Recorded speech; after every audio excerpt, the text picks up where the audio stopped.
พวกกระชอนสาวบันทีชาแนลพี่น้องนี่ค่ะแตงผ้าขาวเนาะค่ะเนาะใส่แตงผ้าขาวจังหันเสาพี่น้องนะน้องขาวดำวันนี้ก็หมูสุดท้ายแล้วพี่น้อง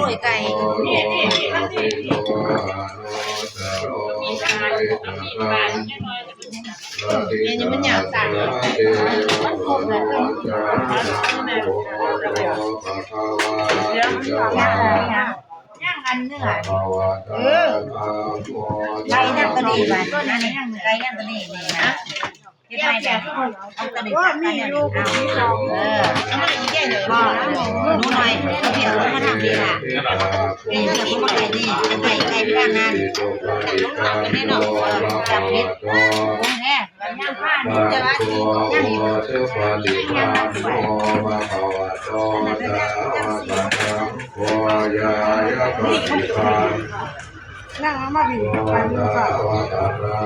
ตามมาชมบรรยากาศบ้านงานเด้อพี่น้องเด้อค่ะมือจังหันนะคะเนาะเหมือนง่ายพระเขาพี่น้องค่ะเป็นประเพณีบ้านเฮาเนาะค่ะเนาะตามมาชม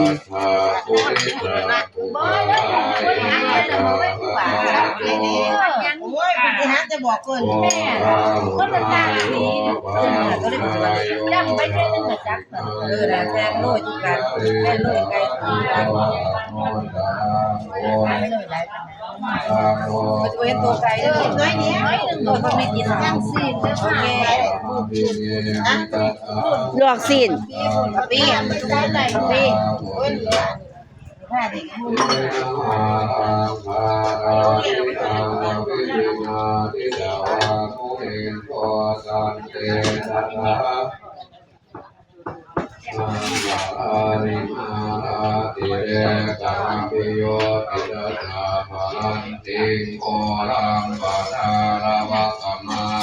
เห็นยาวแฟนนะ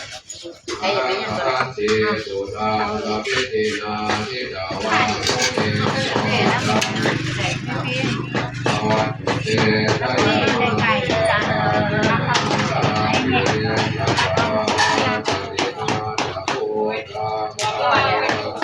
ยังมาชมบรรยากาศในครัวนะคะแตงผ้าขาว